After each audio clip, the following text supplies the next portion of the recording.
Hello, everybody. Welcome to Let's Talk Football. My name is John Halpin alongside Chris Palmer. Chris Palmer, how are we doing today? It's always good when football is right around the corner. Week 1, as of this recording, is 2 weeks away. Can't be Yes, can't be more excited.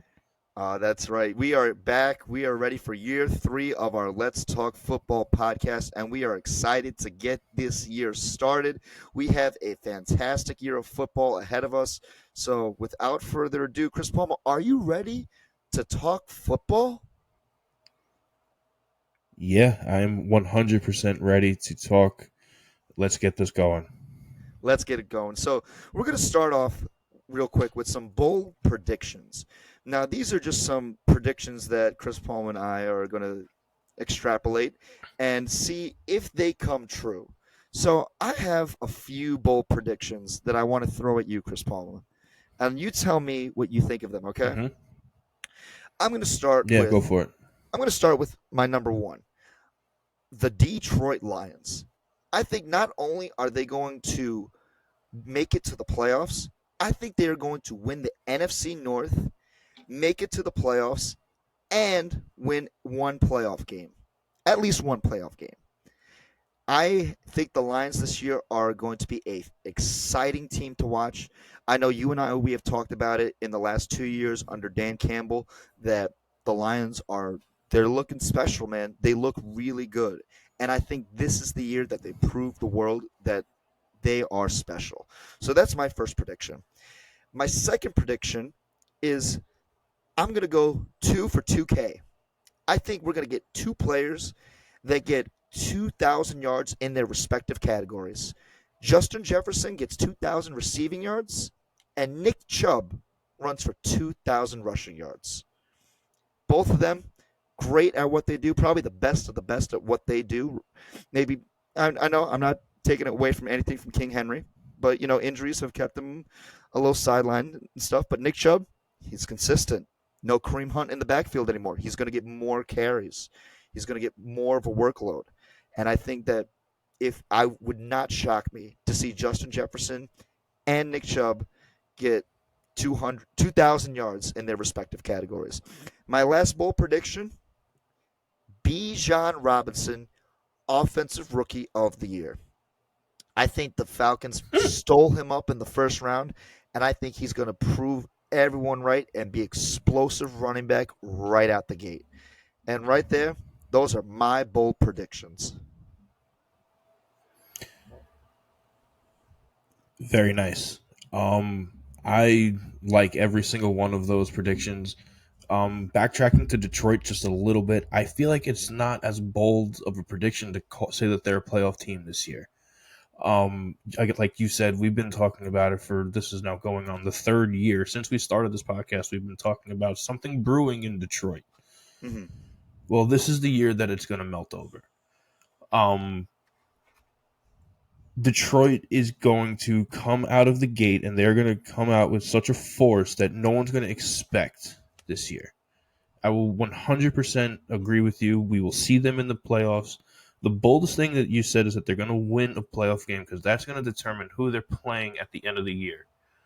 Um, it depends on the ranking system. I also agree with you. They are going to clinch that division, and they will clinch a playoff spot because of it.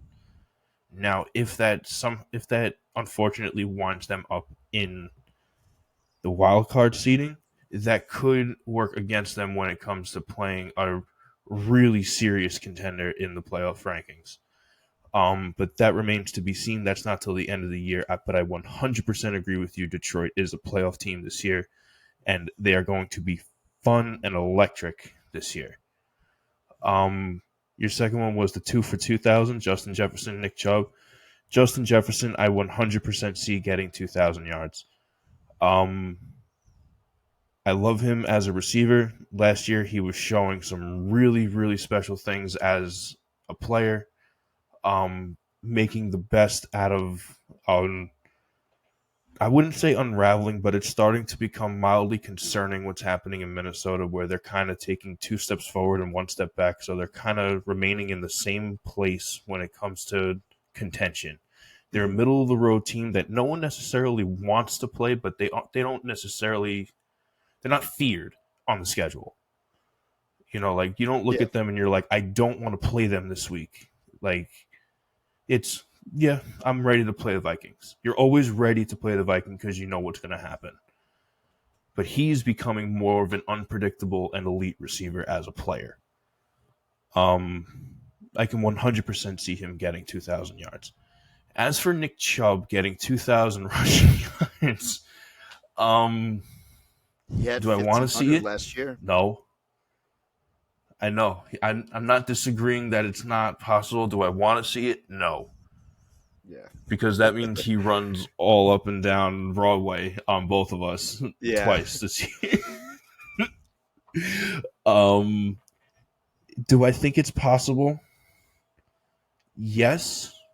But the only thing is going to be the workload and the reason why.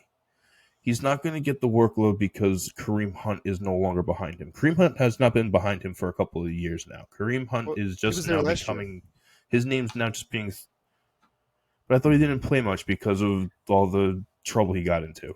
You're right, he didn't, but he was still there, and they still utilized him. Okay.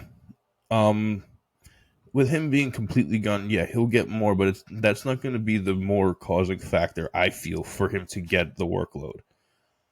They're putting too much expectation on Deshaun Watson. Hmm. Um, but that's a conversation for another day. Do I see it possible? Yes, I feel like that's the most bold prediction is Nick Chubb getting 2,000 yards that you've made. But I like them. That makes it very exciting to talk about for the bold predictions. Me, I only have one big bold prediction, and this is just to ruffle up the feathers of everyone who thinks this is the year that it happens. Newsflash, I'm bursting the bubble. No, it's not. The Jets are not winning the Super Bowl. Aaron Rodgers is not finishing the season, and the Jets are missing the playoffs because of it. That is Ooh, my bold ooh, prediction. ooh! That's rough right there. That is my bold prediction. Aaron Rodgers is in year 20 in New York in the cold, going from one cold state to another cold state, playing with a bunch of young guys and a bunch of people that he was complaining about a season prior in Green Bay. So things may work in his favor. Everyone is really looking towards New York right now as I guess you could call them a top team in the AFC. I wouldn't. Some people are starting to, and it's really old calling them a top team already. They haven't even proven themselves. Um, but yeah, I'm gonna burst that bubble that Aaron Rodgers does not finish the season and the Jets don't go to the playoffs for it. I Oh actually have a man. running bet with someone because of that. Okay. Okay. I too have a bet, but I'm legally not allowed to discuss that bet. My lawyer said not to discuss that one. But um, I will say this though: we are in the New York area. We hear a lot of New York Jets and Giants talk. So, but the hype for the Jets is very real this year amongst its fan base. But I do agree with you that they are not a top team. In fact, I would not even put them in the top five teams in the NFL. And that's what I want to talk to you right now about. Chris Palma, I want to know right now, power rankings. We never really did power rankings. In This is the first time that we're doing it. We're just testing it out right now. Chris Palma, who are your top five teams heading into this season? Well, I feel like the first three it should really just come off the top for a lot of people when they think about the top teams in the league. We got the Chiefs. They're coming in for yet another 16 weeks of just giving beatings to everybody they line up with. It's just going to happen. It's Andy Reid, it's Patrick Mahomes. It's just what's going to happen. Number two, I personally, as much as I hated to do it, I put the Bengals. The Bengals are lethal. It's just what they are. You know, week one without Joe Burrow, it hurts them a little bit because the AFC is so locked. If you get dropped behind a game, it could be the start of something real problematic when it comes to the ranking system. Um, but they're lethal. Eagles, I put them at number 3. Only reason why I put them at number 3 is because they depleted half of their team in the offseason. They just got rid of everybody. They won the Super Bowl and got rid of everybody. Lost the Super Bowl. Lost the Super Bowl. Sorry. Lost the Super Bowl and fucking got rid of everybody. Up to and including 2 coaches. So, Yeah, that's um, yeah, that's those are big losses. right. 4, I put the Bills. Still going to be strong, but now you have word around the street of Stephon Diggs wanting off the Bills. You have the injury of Josh Allen coming back from this year. Um, so that's going to take a play. And then number 5 might be a little tossed in the head. I put the Dolphins. Healthy Miami Dolphins is one of the toughest teams in the AFC to play. Mm-hmm. And the reason being is because of Tua. Tua is a deadly accurate quarterback between 15 and 30 yards. And he can run. His problem was what we saw last year. And we're not going to get into it. Long story, everyone who doesn't know, the NFL wronged Tua in a bunch of ways last year. Do your own research and figure that one out on as to how, but they wronged him. Him staying healthy, the Dolphins are one of the strongest, toughest teams to play in the AFC, period. Mm-hmm. So I put them as my number 5. Oh, I like it. I like that top 5. I gotta say, not many people would put the Dolphins there. I would put the Dolphins in my top 10, but specifically because of what you just said. Can Tua stay healthy? That's the big question. And we're going to talk more Tua later on in this episode because they have a very fascinating week 1 matchup that we just had to talk about. So I want to just quickly go over my power rankings real quick. My 1, 2, 3 is the same as yours. Chiefs, Bengals, Eagles. The Chiefs, if any team in the AFC you want to get to the Super Bowl, you have to beat the Chiefs. That's just easiest. That's the plainest statement I could ever make. They are the gatekeeper to the Super Bowl. The past 5 years, the AFC title game has been held in Kansas City. So if you are going to go to the Super Bowl, you have to beat the Chiefs. Plain and simple. Number 2 is the Bengals. They are just lethal. I will say their defense concerns me a little bit because they lost their 2 best players on defense, Von Bell and Jesse Bates, but their offense is lethal. They have a plethora of wide receivers and running backs that just are a lethal combo. They can throw, they can run, they can kill you in so many different ways. And they, even with Joe Burrow being injured for the first 2 weeks of the season, they're still going to be in the playoffs. They're still going to be contending for Super Bowl. That's just what they have done. And as much as I hate the Bengals personally, I respect them because they are just now a one of the best teams in football. They've turned it around because of Joe Burrow. He is just that lethal.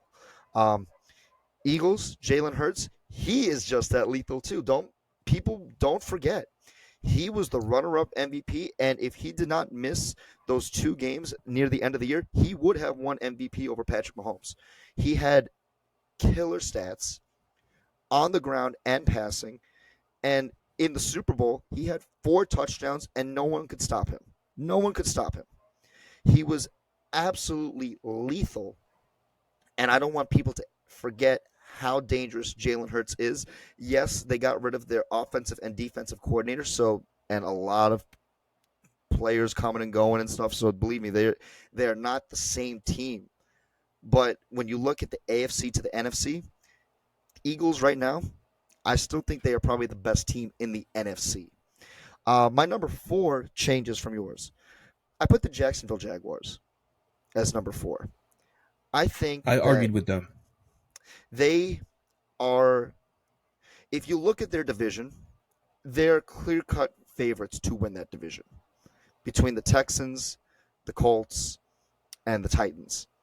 The Jags are clear cut Mhm. favorites to win. And I think that that playoff win that they had against the Chargers changed that whole franchise because now they believe. We have not sorry not a Bengals. I mean, we do have a friend of ours who's a Bengals fan, but we also have a friend of ours who's a Jags fan, and that was the win to really make Jacksonville believe that they are contenders, and I think that they are. They absolutely can. I think that they can go toe to toe with anyone else in the AFC and give them hell. I think they can go to Kansas City and give them hell. Could they win? I got to see a little bit more. Could they go to Buffalo? Could they go to Cincy? Could they go to Pittsburgh, Baltimore? They could go toe to toe with anyone and not fear them because they have made comebacks and they have put points on the board and now they have loaded up on offense. And their defense is young and fresh, and I like to see it. And I think the Jags are going to be a well win, double digit winning team this year. And I expect big things from them, honestly.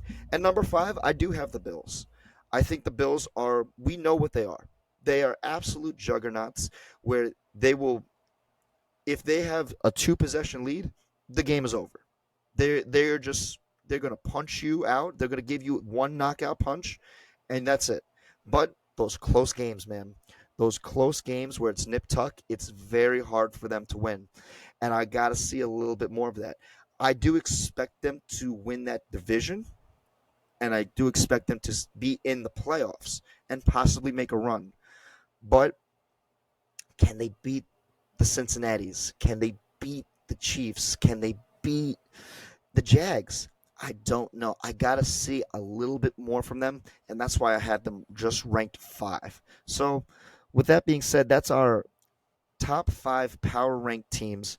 I like yours a lot, Chris Paul. I like how we have a lot of AFC teams because the AFC is just stacked. Uh, but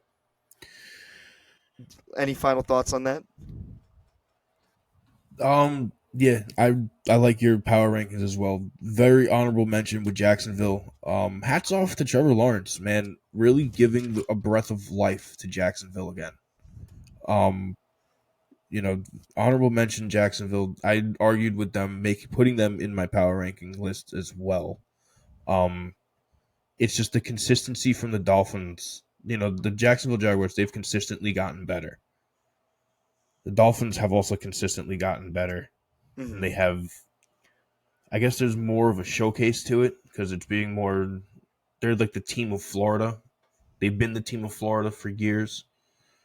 Um, so it's like the Battle of Florida now. Who is going to become the household name this season? The Dolphins or the Jaguars? Well, don't forget Baker Mayfield and the Tampa Bay Buccaneers. Shut the fuck up. Oh shit, Chris Paul. But so with that being said, let's talk football. Let's move on to some games real quick. And I want to start with the first game of the season. The Lions coming to play the Kansas City Chiefs. And I think that this game is going to be a fantastic game to watch. Some of our friends, I'm not going to say names, said it's going to be a slaughterhouse. I don't think so. I think this is going to be a close No game. way. I think this is going to be a shootout. I think it's going to be a very high scoring, electric game. It's going to be a fun game to watch. And there's a reason why they put the Lions against the Chiefs week one. Um, I just want to start off by saying a few things. So, look, the Lions are heading into the Lions' den, right? They are essentially they're going right into the defending champs. We know what the Chiefs are. They are absolutely lethal. But it seems that no matter how many players the Chiefs lose, they just keep getting better. No Juju, no problem. It's no problem. They have Travis Kelsey as their number one receiver, who's a tight end, but yet he's basically the number one wide receiver there. And they vary it up between Sky Moore and like Rashid White, Marquez Valdez Scantling, Kadarius Tony. Like they have this new guy Justin Ross that we're probably going to be seeing as well. Patrick Mahomes is going to spread the ball, and they're going to kill you so many different ways. And even if he doesn't kill you, Isaiah Pacheco, that's a name to not forget. He possibly could have won MVP of this past Super Bowl, and he was a rookie last year. And he was a seventh round rookie, and yet he could have won MVP. He is a tough running back, and I love to see it. The Chiefs are lethal on the ground and in the air, but obviously we know their defense is not the best, right? But that's where the Lions offense comes in. Lions offense, they have some pretty good names to really go against. They have Amon-Ra St. Brown, who is a little injured right now, but he's expected to return week one. They have the rookie Jameer Gibbs, and they just have so many great players there in Detroit. And Jared Goff, people sleep on Jared Goff, but last year, I'm going to throw you some numbers at you. He had 4,438 passing yards, 29 touchdowns, and only 7 interceptions last year. Those are solid numbers right there. Those are absolutely solid numbers. And people forget that that's on the Lions team. And they won. They could have made it to the playoffs last year if they didn't lose some games down the road. But man, they're going to light it up this year. And that's why you and I think that they're going to not only win that division, but be in contention in the NFC. So I think this game, there's a reason why it's week one. They could have easily put this game week 15. No one probably would have cared at that point. But no, this is week one. Lions have big expectations. Chiefs have big expectations. And I'm excited for this one. Yeah, no, that's a great start. This is one of the greatest starter games I think that they could have done this year. For simple reason that this is going to be the real test of the Lions. You and I have been talking about the Lions for a couple of years, so it's here. Play them, play the best team ever assembled right now, and that's the Kansas City Chiefs. Because, like you said, they keep losing players. They just keep getting better, and it's not fair. But I think the real testament to that is Andy Reid. 100%. And not only are they playing the Kansas City Chiefs, they're playing the Kansas City Chiefs in September. And let me throw a little statistic at you that we spoke about last year, but people may forget that they have a 90% win percentage in September. Yeah. Yeah. So the Chiefs, and it's Andy Reid as a coach. He does not like to lose in September, so he doesn't. He just doesn't. Mm-hmm. Um, so it's a real testament as to the type of coach that Andy Reid is, because he just breeds excellence, no matter which way you turn. But flipping over to Detroit's side, they've been breathing for a while. Like something's been festering there, and now it's on the offensive side with St. Brown. Jared Goff seemingly has found a home in Detroit. But their real voice is on the other side, is on that defense.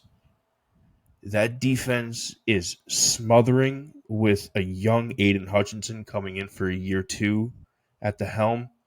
And they also have, if I'm not mistaken, didn't they draft fucking, what's his name? Jack Campbell, linebacker. Thank you, Jack Campbell, linebacker, to go hand in hand with him as a tandem. Mm-hmm. So you want to talk about a team that's going to be smash mouth and in your face and just everything that Patrick Mahomes and the Chiefs offense hates. This is going to be a very, very exciting game, but this is going to be a really tough game too because of just everything that's stacked against Detroit. Yeah, this is going to be a really tough one. I will say this though. They kind of hurt themselves in the offseason. Or let me rewind. Last year. Last year, a couple Detroit players were caught gambling. And that is a big no-no in the NFL. They can tolerate steroids, they can tolerate all this other stuff, but gambling, oh no, you gamble, you're suspended. I will say this though. Um, that's just one thing that the NFL does not, because they don't want people to think that this game is rigged. And whether you believe it or not, that's just what the NFL upholds very strictly. So they actually lost 4 players because of gambling. Now, they released 3 of the 4 players on this, but they kept one who's suspended for 6 games. So I just want to tell you the players real quick. Um, so they have a safety, CJ Moore, a wide receiver, Quintez Cephas. Those guys were released. Um, Jamison Williams is the wide receiver. He was the first round pick that the Lions drafted last year. He's out for 6 games because of Hmm. suspension. And Stanley Berryhill out for 6 games as well, but he was cut by the Lions. So the Right. Lions actually lost a couple players by their own volition, which is horrible to see. You hate to see it. But Dan Campbell, I will give him this.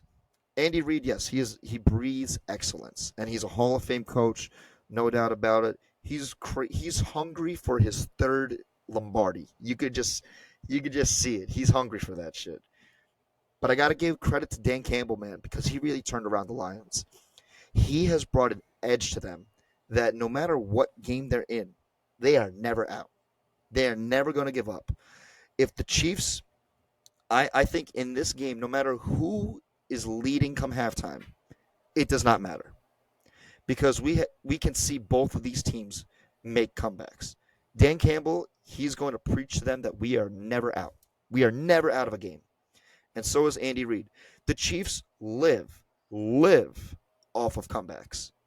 Every single game, it Yes. seems like they just come back from everything. And no matter who's going to lead in halftime, it does not matter. This game is going to be decided until the last minute, until the very last minute. And that's why all eyes are on this game from start to finish. Who is going to come out on top? If the Chiefs win, we expected that, right? And I still think even with this loss, the Lions still have a great season ahead of them. But if the Lions win, that's a statement. That's a statement. You see, that's the conversation right there. Is if the Lions win, what happens then? If the Detroit Lions crack the foundation that is September Chiefs, and they somehow luck out a win, what happens then? The power All eyes are on vacuum is then Detroit. started in the AFC, in the NFC, and all eyes are on Detroit. And then it's off to the races from there. Who's to stop Detroit other than Miami? If they break through this game, like you and I kind of have a feeling that they just could, the NFC is in trouble. Oh yeah, That's what and I feel. I, I I think that would be an amazing thing to see. But we'll have to talk more about that when we make our picks later on. So I'm kind of curious to see if you swayed your mind a little bit, CP. But oh man, I will say this though. I think we're going to see a little bit more of a passing attack from Detroit than a running game. Last year they had Jamal Williams and DeAndre Swift, who are both no longer there. Jamal Williams, he is now in New Orleans, and DeAndre Swift, he is now on Philly. And Jamal Williams actually led running backs in touchdowns last year with 15. So his absence is really going to be felt. But they got Jameer Gibbs, a rookie, so I think he's going to get a good load. But I think that we're probably going to see Jared Goff not be afraid to sling it, and I'm excited for it, man. Hey, you remember a couple years ago, Jared Goff and the Rams against the Kansas City Chiefs Monday night? Wasn't that one of the Oh, you talking about craziest, the highest scoring game of all time, the highest or scoring? some shit like that? Yeah, it was like the highest scoring Monday night game of all time. One of the greatest games I have It ever was like seen in my life. 53 to 51 overall, or Yeah, it was something like like that. 50, Afterwards, 54 it to was done. 51, if I'm not mistaken. Right, something like that. It was something crazy. Over 1,000 yards in offense. High, hey, I'm just saying that happened with Jared Goff and Patrick Mahomes on the same field together. We're gonna Yep. get Jared And we're Goff and about to Patrick see it again. Mahomes on the same field together. So I'm not saying we're gonna get that game, but I think this game is going to be an exciting game to watch, and I can't wait for it. I agree. 100%. 100%. This is one of the most exciting games of the year, and it's week 1. I know. Okay, so let's move on. I want to move on to another exciting game that we wanted to talk about, and that is the Green Bay Packers and the Chicago Bears. Now, I know some of you might be thinking, like, Packers, Bears, what the hell are you guys thinking? No, no, this you guys want to watch this game. And Chris Palmer, tell me, you wanted to discuss this one. What made you want to really talk about this game? See, I've been wanting to talk about Green Bay for a while. I've just been kind of avoiding them because Aaron Rodgers was there and he was causing a whole big stink with pretty much who he is as a person. He lives the rock star life. Everyone knows what happened on his way out with Green Bay. Mm-hmm. Um this year is going to be interesting because this is the first year without Aaron Rodgers choking the Green Bay Packers to death. Mm-hmm. So they were able to shake it off and have a breath of fresh air now that he's gone. They had a great camp. They're having a good preseason. And word on the street is that Jordan Love is in fact their franchise guy. They like what they see. They want to see how they go. Flip the script to Chicago. Everything has gone wrong for them and will continue to go wrong for them until they really do a little bit of heart searching and see what's going on there. So this is going to be a great feel out game to see just what Jordan Love is capable of. You're going to go into week 1 against a division rival that historically your team beats.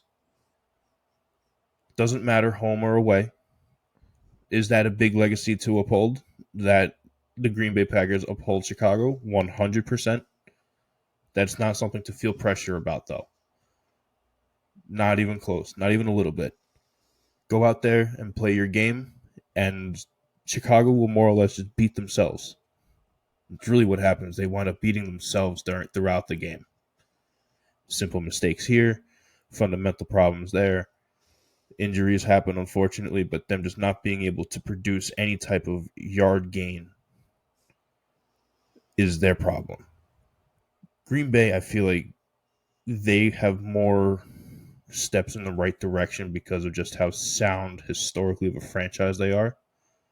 They know how to be cut at the knees and just be like, we'll grow. We'll be all right.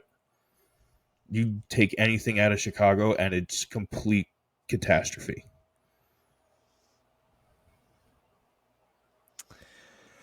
And this is a feel out game for both teams. And I think there's a little bit more fire, a little bit more pressure on the Packers this year than there ever has in years past. And it's a different type of pressure. This is, how do they look post Aaron Rodgers? Now remember, Aaron Rodgers was traded. He did not hit the free agent market. Green Bay chose to get rid of him. And obviously, yes, there was drama for years, and he was making a big stink about it. And yeah, believe me, I get it. I was tired of hearing about it. You and I both. We were both tired of hearing about it. We were both tired of talking about it. And then Green Bay said, fuck it, leave. We found someone who wants you, the Jets. And we're going to talk about the Jets later on. But this is the pressure. It's not Super Bowl expectations. Was that the right move? Was getting Jordan Love the right move? And I think that this season, if the Packers have just a good season, nothing great, nothing spectacular, just a good season, then they prove themselves right. They prove that their foundation as a team is right. But there's a lot of question marks there. There's a lot of stuff to prove for the Packers. You got Jordan Love, but he's throwing to the same guys Rodgers was throwing to last year. Romeo Dobbs, Christian Watson, Jaden Reed. These are young guys that we barely see. But they still have Aaron Jones for the next 4 years. And now Aaron Jones, I, I don't want people to forget that he is a very solid running back. He just did not get a lot of opportunities last year. He got 213 rushing attempts, 1,121 rushing yards, and only 2 touchdowns. That right, 2 touchdowns. Remember, in the NFC North, Jamal Williams had 15 by himself. Aaron Jones would crave more red zone opportunities, and I think that that's where we're going to see a little bit more from Green Bay this year. More balance in their offensive attack. Now, I will say this: I think their defense will take a step up this year. They have a lot of great players on defense. Do not forget about Jair Alexander. He is one of the best cornerbacks in the league. Do not forget about this man. He is lethal. And we didn't really hear about him because he was coming off an injury last year. He missed the first 8 games last year. So he only played in the back half. And I can promise you his presence was needed. Absolutely. Now, Yeah, go I on. 100% agree with you. Now, I want to flip it I to. like. Mhm. Go ahead. I want to flip it to Go Chicago ahead. real quick. Chicago, I think, is moving in the right direction. Now, I don't agree with a lot of their decisions, but I agree with the biggest one, getting Justin Fields. Justin Fields is the right man to be in Chicago. If there was anyone else that they drafted that year, Chicago would be a, a, an abysmal team. Now they were pretty bad last year. I'm not saying that.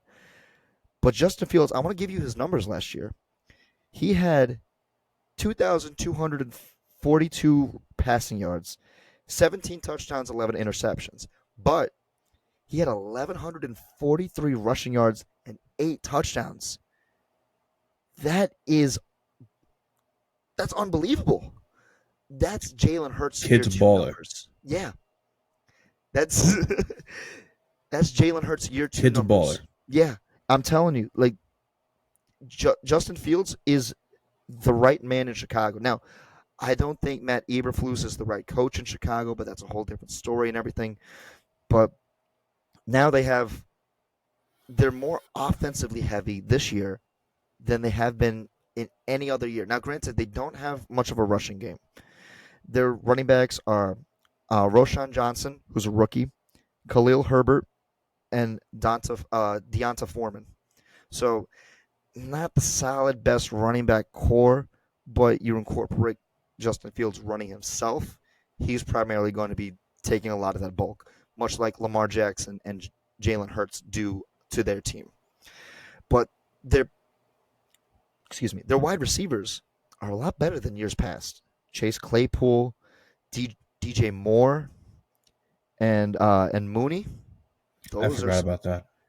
they have a really good wide receiver. So we're going to see a different Chicago this year than we have in throughout their franchise. This is going to be a more offensively driven team, and I'm excited to see that. What does Chicago Bears football look like in the modern age? That is the question I want answered. There's so many questions for this game in particular for these two teams that we're going to find some answers week one. 100% answers are going to be found week one. The only concern I have with that, as excited as you are as seeing Chicago in the modern age, in the Super Bowl era where you need a fast, high scoring offense, it's hard to almost think about that because as a franchise, they are. defense. Yeah, You know, so like you said, Iberflus, however the fuck you want to pronounce his Eberflus. last name. Um, he has the right idea to do a transition, but if it's not molded, it will fall apart before it even gets a second to set. And if you really want to look at that gone wrong, look at Trey Lance. Hmm. Look at Trey Lance. You, as the 49ers, right? You are a historical, defensively strong team. You have your offensive history with Jerry Rice, Joe Montana. But after that, it was Patrick Willis, Bowman. Your defense was always the strong. And now, even now, you have Joey Bosa. So your And Fred defense Warner. has always been strong. And Fred Warner. Um, so you made the move once. And then you got Jimmy G. He was a carbon copy of Tom Brady, which was someone who just knows how to not lose games and play clean. um, and they let the defense hold up teams to score points. Hmm. And then bring in Trey Lance. He's an offensive player. And they're now trying to continue and uphold the defensive franchise history while having a growing player. And it's not working for Trey Lance. It's interesting to see what's going on in Chicago.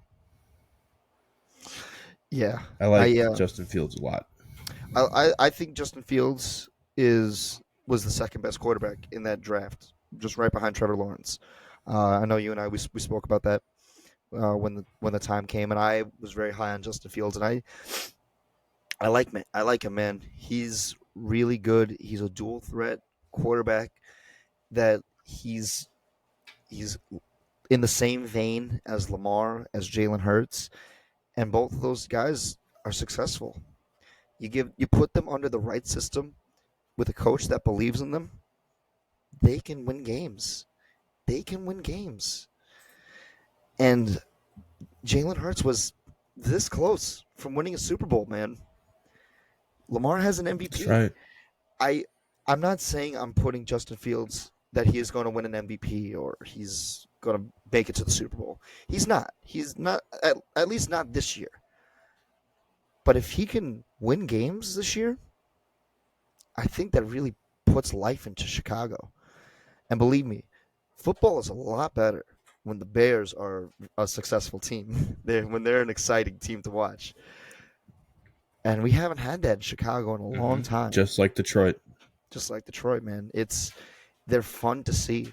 It's fun to see these teams that just rise up from the ashes and just really make a statement. And I think that Mm-hmm. no matter who wins this game, Packers or Bears, I think they make a statement. It's going to be very telling who wins this game as to the way that division's going to shift as well. Oh, absolutely. Absolutely. Any final thoughts on this game? Um, just keep your heads up because this game is going to get real interesting real quick. Absolutely. So let's move on to our third game that we wanted to talk about: the Dolphins and the Chargers. Ooh, in LA too. So Very interesting game. the lights are going to be bright. It is going to be a fun game to watch. Now these teams met last year around November, December, very late. Playoff implications were on the line. And I remember the one play that stood out to me was Tyreek Hill scooping the fumble and just wheeling all the way around and scoring a touchdown. And we're probably going to see some special Tyreek moments and everything. So I'm excited for this game. This is going to be another offensively heavy game. Um, but I think what's really going to determine the outcome of this game is who is the healthier team. Last year, both of these teams struggled with injuries throughout the season. Now, I know you mentioned Tua before, but the one stat that concerns me is Tua had 3 concussions last year. That's that's really hard, man, and a lot of them were hard to see. It's hard. It's very hard, and that's just the name of the game, man. It's a physical game, and Tua, when he's on the field and he's a healthy quarterback, he's great. He's not a sexy quarterback. He's not going to throw a deep ball. He's not going to just run for absurd amount of yards or anything like that. No, he's gonna get the checkdowns. He's gonna let the receivers cook. He's gonna do his thing, and he's gonna be efficient. He is an efficient quarterback that wins, and I think a lot of people overlook that. I think now flip the coin. Uh, Justin Herbert fucking tore his shoulder week 3. He was playing on a torn shoulder for basically the whole year and had to get surgery this offseason. Mm-hmm. Keenan Allen and Mike Williams were both hurt at different points of the year. And now, also, Dolphins acquired Jalen Ramsey, but he's injured. And he's not going to be back until December. So there's, Right. in this game in particular, the healthier team is going to win because they're going to be at full strength, right? Now, injuries can happen all the time. And granted, we don't want anyone to get injured, but that's just the name of the game. I'm going to be watching this game, but I'm going to be clenching my fist, man. This is going to be a hard game to watch because you just see it. You just don't want it. You don't want to see it, but you know it's like Tua gets sacked. It's like, ooh, is he okay? Justin Herbert gets sacked. Ooh, how's that shoulder feeling? Okay, let's see. It's going to be a very interesting game, but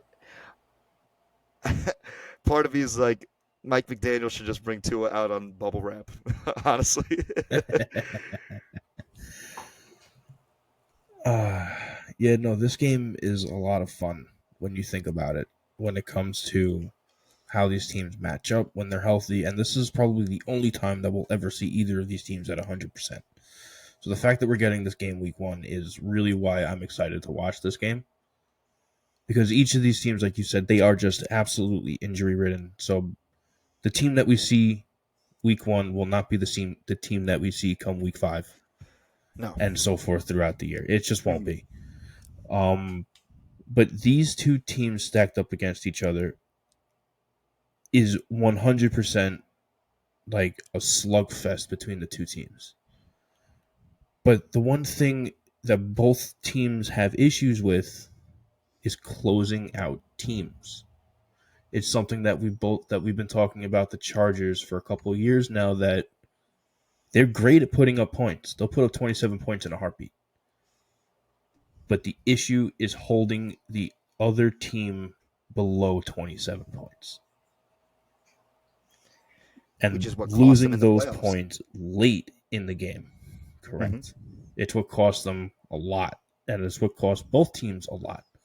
Whereas they can go up, get 3 scores in the first half, and then before you know it, middle of the third quarter, other team scores 14. It's now a single possession game. And then rolling into the fourth quarter, you as the Chargers and or Miami, both things have gone wrong. Now you can't put more points on the board because your offense is tired. And there's no second gear for your defense to hold the other team's offense to scoring.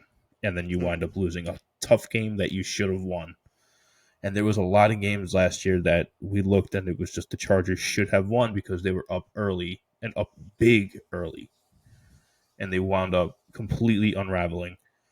So going into this game week 1, that's going to be the big focal point for both teams is, can you close out games this year? And that will more or less determine your playoff contention this year.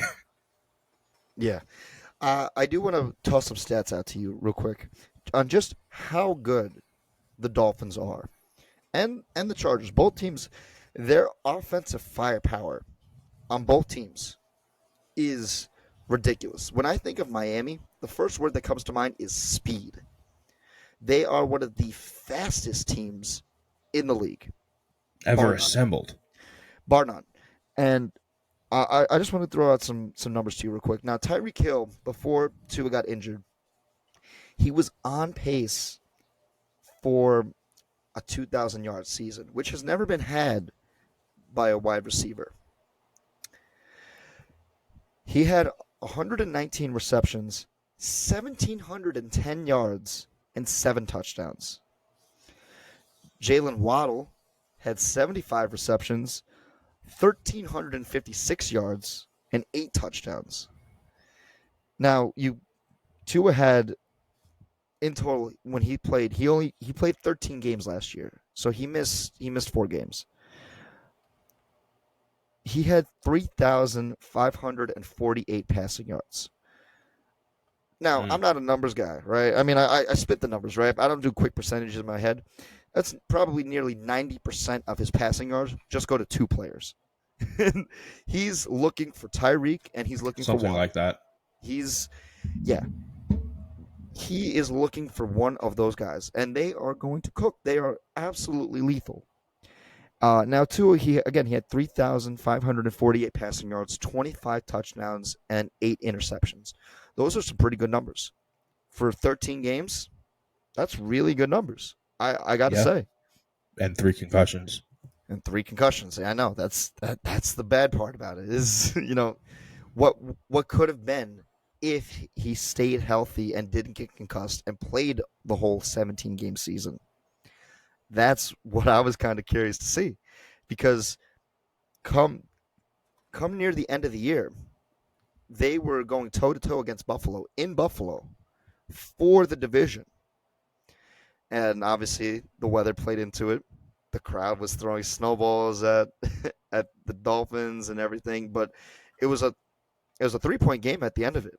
Tua, he did not back down. He did not back down whatsoever. But at the end, the Bills and that home field advantage, they took it, and from there they had the division, and then they met Miami again in the playoffs for the wild card, and yet the Dolphins still could have won that game too, which is crazy to think about. But Hmm. Tua was not there; he was injured, and Right. it's one of those where it's what if. Ah, man, if Tua can stay healthy this year, then yeah, I completely agree with you, Chris Palmer, that the Dolphins would be the fifth best team in the NFL if he stays healthy. That's the big concern. Now, I will say this. I want to flip it to the Chargers real quick. The Chargers, they they do it a little differently. Miami is a very pass-heavy team. They don't like to run a lot. They have Raheem Mostert. They have a couple other guys and stuff, but they don't really like to run it a lot. In LA, they like to spread it. They are just like butter. They spread it everywhere. They gave it to Keenan Allen. They gave it to Mike Williams. They gave it to Austin Eckler, who is a dual threat running back. Now, I want to give you some numbers real quick. So Keenan Allen in 10 games had 752 yards and 4 touchdowns. Uh, Mike Williams in 13 That's games prior to injury, right? post like pre-injury and then post-injury. So he got Keenan So we Allen. played a total of 10 games. He played a total of 10 games. So he played a couple games in the beginning, got hurt, and then came back at the end. Mike Williams, he played majority of Okay. the games until he got injured at the end. So they were never really on the field at the same time. For some games they were, but never enough. It was never enough of Mike Williams and Keenan Allen together. And week 1 we will see that. Mike Williams in 13 games had 895 yards, 4 touchdowns. But Austin Eckler, out of 204 rushing attempts, he had 915 rushing yards, 13 rushing touchdowns. Okay, he had Hmm.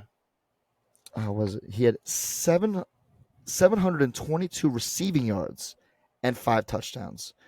So in total, Austin Eckler had 1,637 yards from the line of scrimmage and 18 touchdowns. Now, It's pretty lethal. that is lethal. And he is a running back. Miami does not Right. have that. They don't have that extra dimension. Now, when it comes to wide receivers, they have the edge. But when it comes to spreading the ball, I'd give the edge to the Chargers. Now, again, both defenses, I gotta say Bradley Chubb's a good addition for Miami. I want to see him in a full year in Miami in their system. I think he could do very good. Jamie Phillips, the edge rusher, he is a very good young stud off the edge, and I would love to see a lot more of him this year. But the Chargers, you got Bosa, you got Khalil Mack. you gotta use them. They're Got lethal. to improvise against them.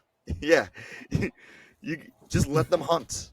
Let them hunt, and I mean, you might want to lay Tua down, gently a little bit, but let them hunt. And That's what neither of they them are. are going to do that, and you No, know that neither. as a No, fact. absolutely not. But I will say this though: both teams have the makings to be a championship caliber team. It's what you I said agree before: 100%. closing out games. Can you close out games? That's the big question. The healthier team's going to win, and whoever plays a full game is going to win this one. Yes. The battle of attrition for both of these teams, it starts week 1, and it's going to turn into who is the healthiest come the end of the year, because there's a big chance that we see these two teams go head to head in December when it matters. It's very possible. It's very possible. But it all depends on seeding, and there's a lot of time from now Right. until January.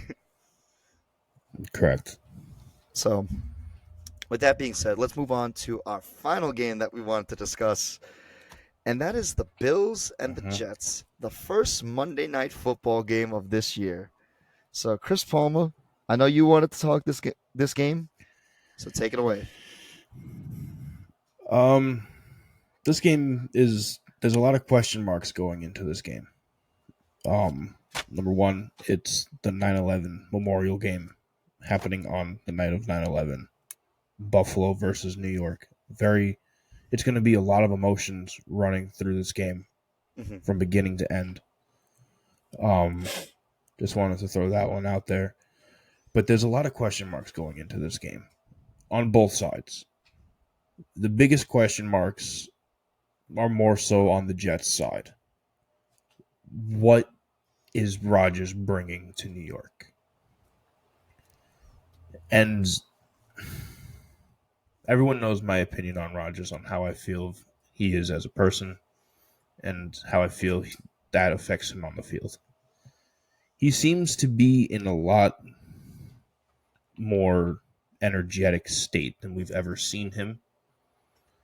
Like, he seems more enthusiastic about being on the field again. He seems more ready to play. He's ready to practice. He's ready to teach younger guys. He's ready to invest himself as a veteran mind versus a veteran player in New York, which seems to be something that he wasn't. Either something wasn't going right in conversations, which made him unwilling to do that in Green Bay. Um, but he's doing it now in New York, and I hope that continues throughout the season, because that can be very promising for the Jets and how they progress with while he's there. You know, there's videos of him talking to Zach Wilson on how to improve his play as a quarterback. He's talking to the young wide receivers. He showed up to OTAs for the first time in, I think, 3 or 4 years. Before mandatory camp, he went to optional camp. You haven't heard about Aaron Rodgers going to an optional camp in years, and he went. You know, so it's a different Aaron Rodgers in New York than what we've seen in Green Bay for a couple of years past. So what he brings to the table is going to be a big question mark. And if it is an enthusiastic, ready to play Aaron Rodgers, we could find themselves in the playoffs. But there's also the other side of that coin, where if it's a slow start for the Jets, we all know that Aaron Rodgers is impatient. It can take him a while to get on the same side as a lot of the young talent. A lot of the people he was I keep saying this, a lot of the people he was complaining about in Green Bay, he recruited to come into New York. Um I don't understand the motive behind that, but I definitely hope that for some reason there will be a complete and total energy shift between the two of them.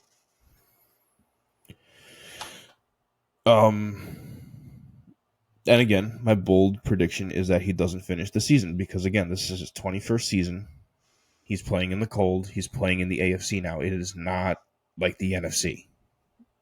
It is 17 weeks of getting your ass kicked for 4 quarters, especially if you're on a young underdog team like the Jets. I just want to correct you 1 second. This is not his 21st year. This is his 18th year, which I mean is Okay. still a long time. Um, but I will say, yeah, there's a lot of questions with the Jets this year. I know expectations are high. Jets fans, you're excited. You have Aaron Rodgers. You had Zach Wilson last year, and it's like that's the moon. It's like if you're eating McDonald's, you eat nothing but chicken nuggets, right? And then all of a sudden, hands you a filet mignon. It's like, holy crap! Of course, it's amazing. It's such an improvement. But what?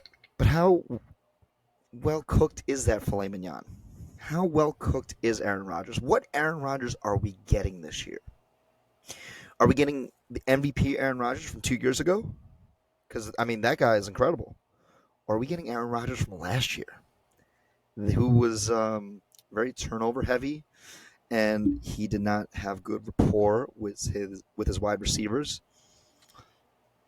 I don't know. That's the big thing is I just don't know what the Jets will look like. I know what the Bills will look like. I know exactly what the Bills will look like. It's going to be a heavy dose of Josh Allen running the football alongside Devin Singletary and tossing bombs to Stephon Diggs. That's exactly what I envision the Bills to look like. Because that's what they have been since Josh Allen's gotten there and he's been paired alongside Stephon Diggs. They have been juggernauts. They have been lethal. They can beat the best of the best. The Jets think they can beat the best of the best.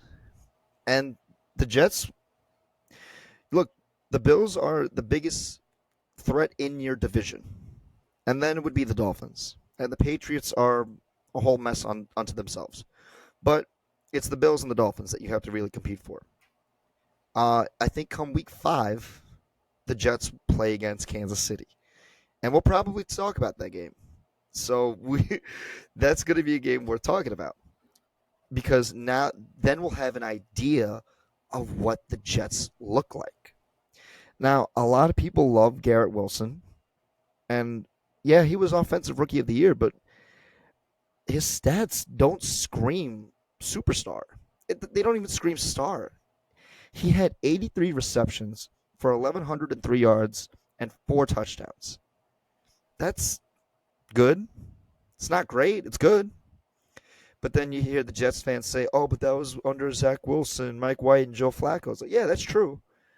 But who got those guys to the team? The Jets wanted all those guys to the team. And granted, I love Joe Flacco. He's a Raven. but obviously, You got the shell of Joe Flacco and the yeah, you got Jets. the shell of Joe Flacco. But they're like, oh, but that was he was offensive rookie of the year with bad quarterbacks. Just imagine what he'll be like with Rodgers. It's like, I'm not going to imagine it. I want to see it. I want to see it on the field. And if it's something special, then it's special. And it's going to be great. But it could very well be much like last year, where he did not care to have build chemistry with young players. He did not want to build chemistry with Romeo Dobbs, Christian Watson. And in week one against Minnesota last year, they got their teeth kicked in. They got absolutely stomped. It was, I think, 21-7 or 24-7. They could not move down the field. Mm-hmm. Um, and I will say this: I know why they got Lazard and Randall Cobb because they're they want him to feel comfortable. They want him to have those guys where he doesn't have to build chemistry with them. He just has chemistry with them. But the big difference is that Lazard and Cobb, they're old wide receivers now. They're not as fast as they were. Randall Cobb from 2017, oh, he was phenomenal. He was amazing. But he's not that guy anymore. That's 6 years ago. In 6 years, a lot has happened in 6 years. Alan Lazard, I he's the agree. same. If he was 2018, yeah, it, it, it would be amazing. But a lot's happened in 5 years. A lot's happened in 5 years. So I just don't know what's going to happen. Now, Dalvin Cook, he comes to the Jets. I, Offensively, on paper, the Jets are one of the most interesting teams there is. But I need to see it in person. I just need to see it. Um, Brees Hall is expected to come back. I don't know for this game, but he will make his return. He was a big factor in the Jets' success last year, especially running the ball with Michael Carter. Now you have uh, a good trio of running backs between Brees Hall, Dalvin Cook, and Michael Carter. I think those are great. That's a great tandem to have. Running back by committee. Don't give the workload to only one of those guys. Just share the love. And I think that that's what the Jets need to do. Just share the loves. Play your game. Play it. Don't be too aggressive. Take what's given to you, and you can find success there. Um, for the Jets, last thing I'll say, sauce.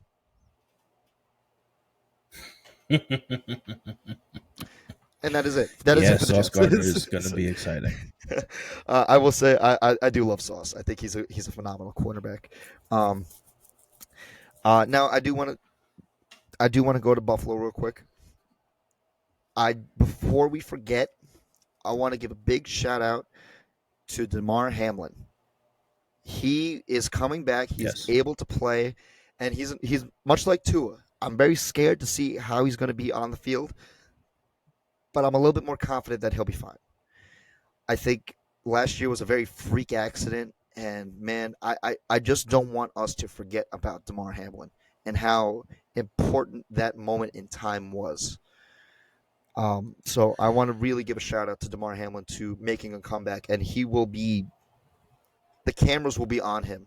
I promise you, the cameras will be on Damar Hamlin for Monday night. Um, Yeah, no, and that's a very good thing. I want to piggyback off that for a second. That if anyone can really acknowledge anything this year is that these players are still human beings. As we go through the year and and everyone starts calling, like everyone does it, we're guilty of it, where you watch your team play, something happens, oh, that man's trash. He's this, he's that. You talk shit. You got to remember they are human beings at the end of the day. They're not just numbers running on the field. exactly, Um, and it's unfortunate that it usually takes injury to remind us of that. Let's not shy away from that this year, because last year catastrophe hit, and it took that to remind us. hmm Let's not do that again. yeah, absolutely. So let's not forget about Damar. Okay. Um, and again, the cameras will be on him. It's Monday night. The lights are going to be bright. In uh, North American sports, the loudest stadium is Arrowhead Stadium. It's the Kansas City Chiefs stadium. I think on this night, this will be the loudest stadium for this moment in time. The emotions are high for a bunch of reasons. for so many different reasons. It's a divisional game. The emotions are high. The Jets are excited. They are an excited team and really looking forward to showing the world that they are back, that the Jets are here. The Bills are looking to reclaim their power. And the Bills have been a juggernaut since Josh Allen's come into the league. And since Brady left New England for Tampa Bay, it's been all Bills. It's been all Bills. And both fan bases are fucking wild. Jets fans and Bills fans, you guys are a wild bunch. And I think that Not to on mention, nine you're going to have a bunch of New Yorkers watching football on 9/11. yeah, on 9/11, I think MetLife Stadium will be the loudest stadium Gonna be this uh, the loudest it will get this year. And I was just there a couple weeks ago for Metallica. 80,000 people screaming and singing. It gets loud. It gets really loud. So, this you ain't game seen nothing. This game is going to be different. this game is going to be exciting and I'm all for it. Uh, it's going to be so good, man. I just want to make some picks, Chris Palmer. Chris Palmer, you want to make some picks right now? Yeah, it's about that time where we make our picks for the week. So, I want to without pick some any games. more interruption, let's go. Lions and Chiefs. Who do you got? I got the Chiefs. As much I was a little swayed on our conversation, I think it's going to be a close game, but I know what I'm getting with the Chiefs, and that's greatness.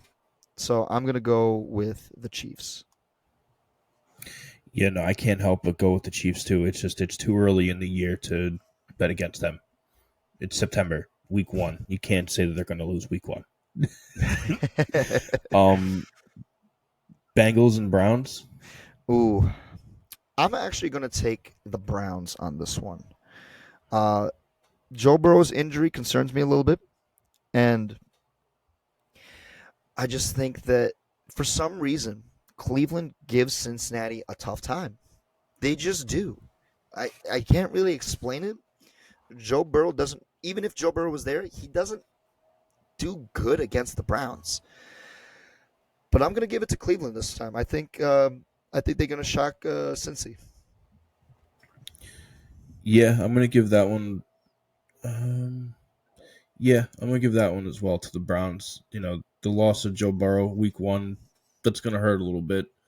And it hurts them even more so because it's a divisional game.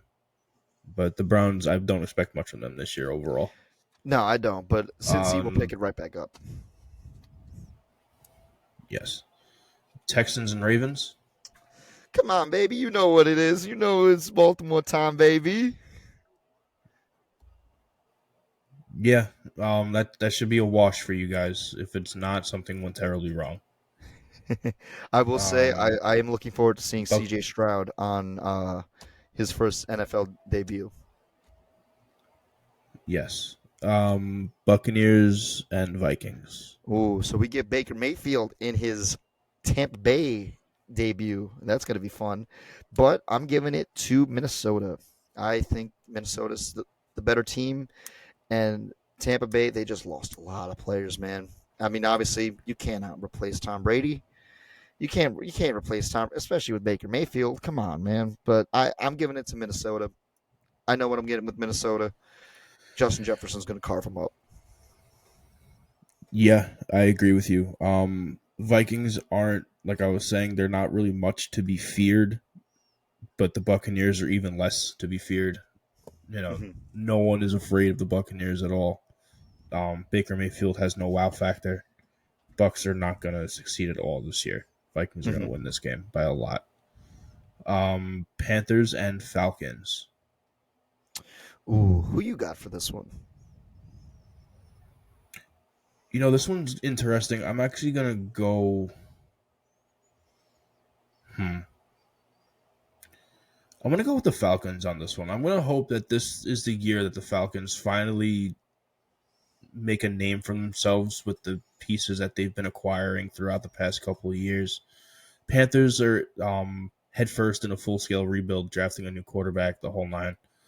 Um, I'm going to give this one to the Panthers, but this is going to be a very interesting game to watch. I almost wanted to talk this game, but I let this one go. So you're taking Panthers?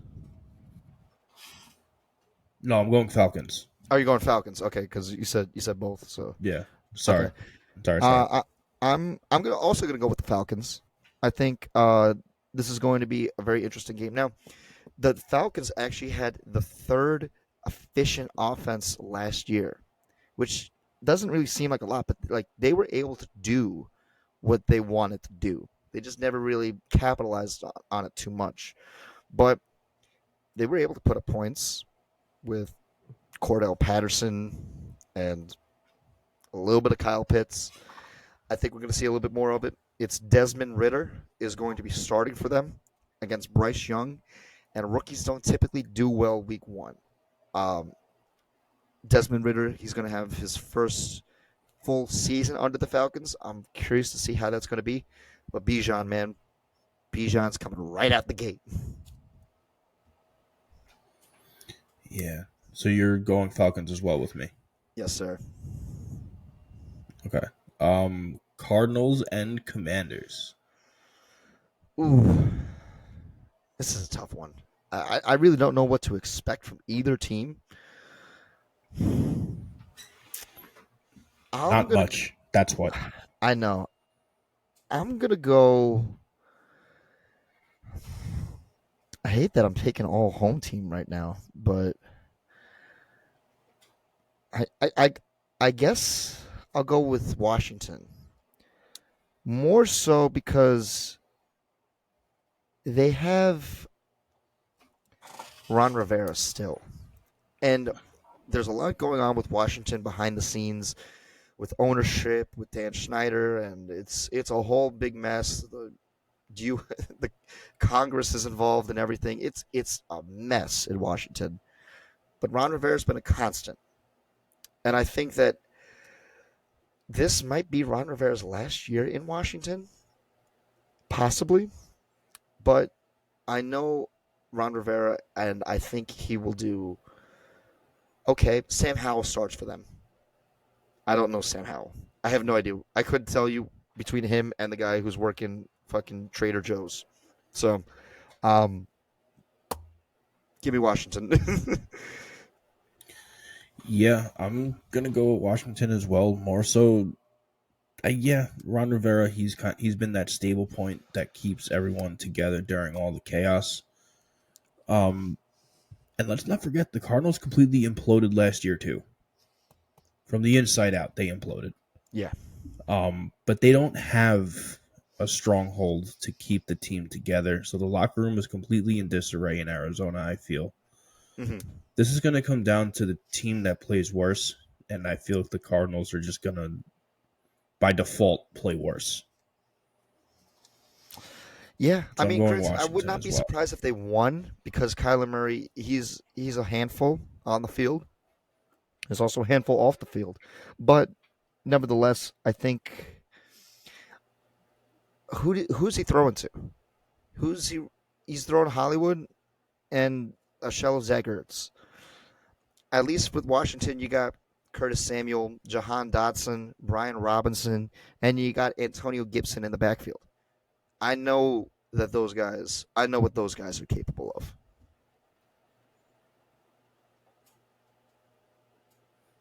Um, Next, we're going to move on to the Jags and the Colts. So we Another actually, interesting one for week yeah. one. So we actually have another rookie quarterback starting this in this game, Anthony Richardson for the Colts. I'm giving it to Jacksonville. I mean, it's my first away team that I'm picking so far. I'm looking at all this right now, but I'm taking Jacksonville. I think Jacksonville. This is a game you win. Plain and simple. You are just the better team, and Indy's find is just rebuilding. They're finding themselves. Strike while the iron's hot. Yeah, no, I agree with you again. Jaguars, they have no reason to lose this game. Colts are completely rebuilding. They have issues with Jonathan Taylor wanting to leave. Um, I just saw either today or yesterday that there was a joint practice between the Colts and the Eagles, and Anthony Richardson actually got punched in the face by a defensive lineman on the Eagles. Ooh. Um, there was a brawl between them two during a joint practice. Hmm. Um, so going into this week, this preseason week, he's going to be a little shook. So we'll see what happens come week one. Yeah. But Yeah. the Jaguars have absolutely no reason to lose this game. If they do lose this game, this is one of those times when something went terribly, terribly wrong. Yeah. Um, 49ers and the Steelers, I feel like that goes without being said. I feel like the Steelers are going to win this game, but it's going to be a very, very tough game for us to play and win. Yeah. I It doesn't surprise me that I know you're going Steelers. But remember just how good the 49ers are, man. They are lethal. They had the number one defense last year. Their offense is disgusting. They have Debo, they have McCaffrey, they have Ayuk, they have Kittle. But who's starting? Is it Brock Purdy? Is it Trey Lance? I don't know. I think for this game, the Right. first team to 20 wins. And I'm surprised you didn't want to talk about this game because this was a very interesting game. I'm going to go with Pittsburgh as well. As much as I do want to play devil's advocate with you on this one, Mike Tomlin, for week one at home for the first time in 10 years, um, with now Right. Kenny Pickett after he had a full, like, this will be his, full season. Full camp. And he Right. looked, I will say, in the second half of the year after the bye week, he looked like a completely different quarterback. And I think that more time with Mike Tomlin, the better. The better. So I'm going to go with Pittsburgh on this. I do want to play devil's advocate, but I have a feeling Pittsburgh will win this one. I just want to say one thing quick about Pittsburgh before we move on to the next game. If, as a Steelers fan, unbiased, right? If we don't win 10 games this year, something went horribly wrong. We are a 10 win at minimum team this year. I'll cap us at maybe 12 wins, I mean, that's a lot. but 10 wins, it's a lot, but I feel like we can do it. I think Less that than 10 games, something went wrong. I think that you guys could definitely compete for a wild card. I'm not sure about 10 wins, but I think I would not be surprised if come later in the year you guys are, or you and I are both fighting for wild cards. It's very possible. Um, I Mm-hmm. think that the more time that these young guys have with Mike Tomlin, the better. And people forget just how good of a coach he is, and he's great. But if they can beat San Fran, uh, the one of the juggernauts in the NFC, if you can beat San Fran week one, that's a statement right there. That's a big statement, saying, "Hey, don't forget about us. We're fucking the Steelers. We're the fucking Steelers. Don't you sleep on us." Right. But let's move on to the Titans and the Saints. Who you got for this one? This is another one of those. It's unfortunate. It's one of those which team plays worse games to me. I'm gonna go with the Titans because I just don't know what's gonna come out of New Orleans this year. I I think this is where we part ways on this one. I'm going to take New Orleans. Reason being is because I think their defense is going to do very well this year. If you look at the schedule, the toughest quarterbacks Mm-hmm. that the New Orleans defense will face this year, it's Matt Stafford and Kirk Cousins. Those are the toughest quarterbacks. That other than that, they got Desmond Ritter twice, they got Bryce Young twice, they got Baker Mayfield twice, and who they got this week? Week one, Ryan Tannehill. You got Ryan Tannehill. Obviously, you got Derrick Henry, and Derrick Henry is the Tennessee Titans. He is that team, but they have the means to stop Derrick Henry, and that's at the line of scrimmage. Cam Jordan, Cam uh, Jordan. Cam, don't sleep on Cam Jordan, guys. He's a stud on defense. Um,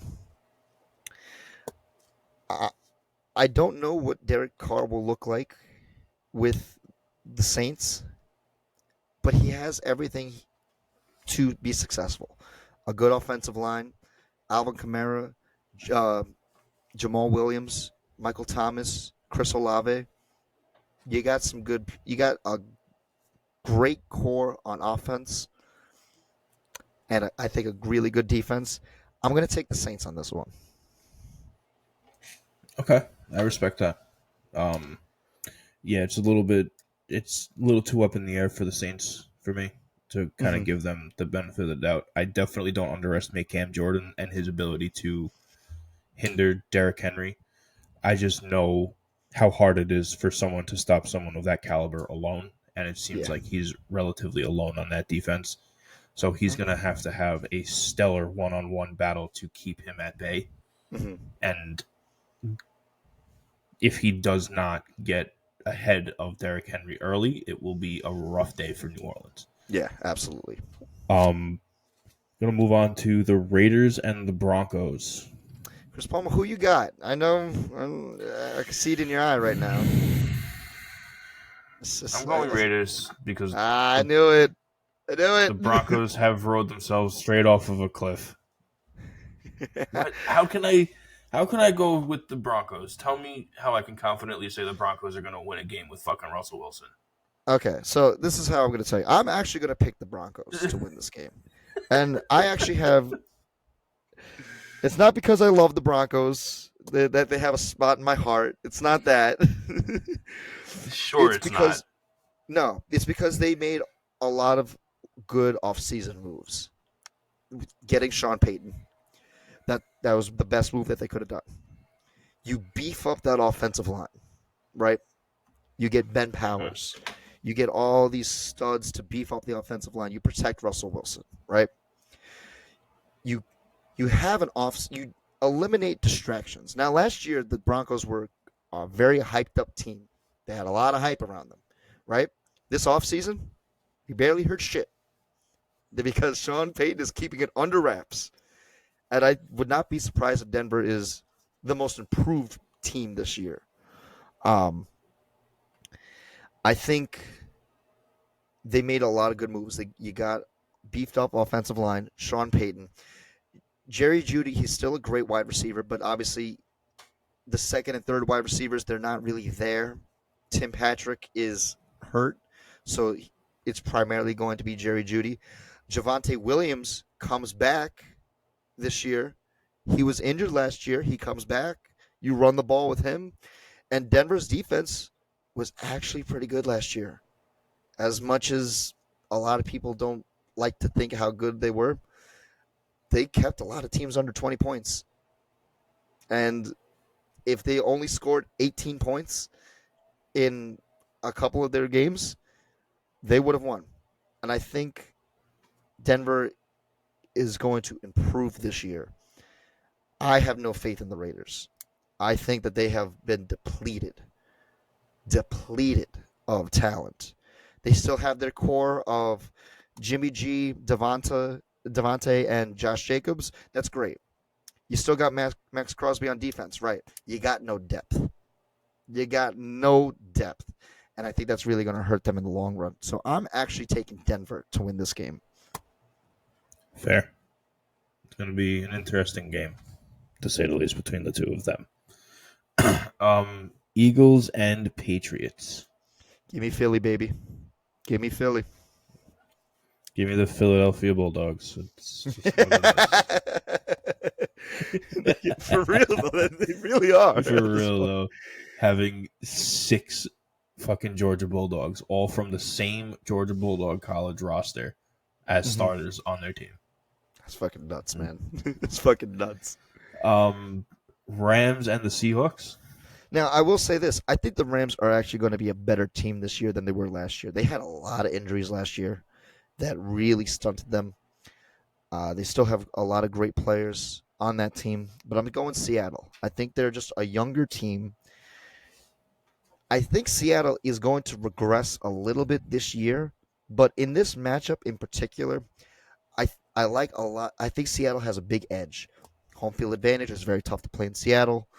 Uh, Pete Carroll, he's still a great coach. You got a lot of young players. Kenneth Walker comes back off an injury. You have a stellar receiving core of DK Metcalf, Tyler Lockett, and you got Jackson Smith and Najigba. You got a loaded offense, and that defense is young and hungry. You got Quandre Diggs. You got Witherspoon, the cornerback, who was what was it? He was drafted fifth overall this year. You got oh man, I like Seattle a lot, and you also got Bobby Wagner coming back, and also Devin Bush in the backfield. So yeah, I'm going Seattle. Yeah, I'm gonna have to go with Seattle too. I feel like they are making strides towards becoming a really good franchise again. Especially, I want to see another season of Geno Smith, especially coming off of a contract signing. Yeah. You know, hmm he had a really good year last year that no one really expected. Um, this year, now people are gonna have that expectation of him. I feel he's gonna answer, but I feel like he's another one like Jared Goff. Like you found your home in a very unlikely area, and now is your chance to go and thrive. Yeah. So I'm gonna go with Seattle as well. hmm Dolphins and Chargers. I'm going to go Chargers on this one. I think as much as I like the Dolphins, and I think they will be very successful this year, I think both teams at full strength. I think the Chargers just have a slight edge over them. I'm sorry, And T. that's their defense. It's their defense, but also the way they're able to spread the ball on offense. Austin Eckler, he's just a beast. Mm-hmm. Yeah, I have to agree with you. I think the Chargers are going to take game one from Miami, and I think it's solely going to come from that defensive pressure that's going to come up to his way. The combination of Mack and Bosa for 4 quarters, it just does not sound like a pleasant time at all for anybody. Um, Packers and Bears. I'm gonna go Chicago. More so because of that offensive firepower that I think that they can have. Again, much like the Chargers, I think that they can spread it better. And Justin Fields, Mm-hmm. seeing what he was doing last year, 1,000 rushing yards, man, that's hard to stop. That's really hard to stop. I'm gonna go with Chicago on this one. All right, so you're going that the Bears break the streak of the Packers just whooping on them Yep. twice a year. Okay, I'm gonna we're gonna separate a little bit there. I'm gonna go with the Packers. I want to see what the city of Green Bay, Wisconsin, has to offer, like what they're seeing in Jordan Love. Mhm. Um, and I trust the consistency of Green Bay versus the organized chaos that has been Chicago for 20 plus years. um, this is going to be a very fun game to watch, though. This may go. There's going to be some game of the week talks when it comes to this game. I think. Quite possibly. Um, the Sunday night game, hmm Cowboys and Giants Yeah. It's going to be a in sea of MetLife. blue in the MetLife Stadium. So MetLife's going to have to change from Sunday to Monday. I'm going to take Dallas. I think Dallas is actually one of those teams in the NFC that can actually compete for the championship. Yes, they're more compared to like the Toronto Maple Leafs of hockey. They have so much hype and so many great players, but they can never get past the first round, right? But in the regular season, they're great. And I think Dallas, they're one of those teams where either offensively they have it going or defensively they have it going, but it's never both on the same game. Though you'll get that game once a year, and I think Dallas just has a little bit more edge on offense and a little bit more edge on defense, and they actually own the Giants, much like the Packers own the Bears. They just own the Giants. So, sorry, Dad, I'm taking I'm the Cowboys. gonna play devil's advocate here, man. I'm gonna go with the Giants. I have no faith in the Cowboys. I don't know what it is. I Are they know, I capable know. of winning games? Yes, they are 100% capable of winning games. But the Giants, again, they're one of those teams that are making the real right moves, and it's gone from baby steps to strides Hmm. in their progression. And the Cowboys, they just stay in place and they beat above 500 teams. They find their way into the wild card and they lose round one. It's just something that's been going on for about 17 years, maybe longer, and it doesn't seem like it's going to stop. I feel like the Giants are going to come out. Their defense is a lot more in sync than the Cowboys' offense is. Um, I feel like the Cowboys are not going to have a fun night, a fun outing week one against the Giants. I think this one is going to I feel be like the first to Cowboys are 20. absolutely looking on the schedule and shaking. Hmm. Yeah, I think this is, yeah, 21, first, 22 points. yeah, nothing crazy, but very tough game. Yeah. And then finally, we have the Memorial 9/11 game in MetLife again. Buffalo Bills and New York Jets, 8:15. Chris Palmer, who you got for this one? Who you got? Um, I'm gonna go with the Bills simply because again, it's just what you get with the Bills, and you know how tough the Bills are to beat. My concern is going to be that deep ball. It's been my concern since the middle of last year how the deep ball is going to affect the Bills this year. Hmm. Because of that injury on Josh Allen's throwing arm. Call me call me superstitious when it comes to that injury. We will not see the deep ball as prominent this year as we did last year. We'll Hmm. see it, but you're going to see checkdowns and 20-yard throws versus 40-yard throws. You're going to see more inside the numbers play from the Bills this year. You're going to see more methodical ball movement from the Bills this year, I feel. Hmm.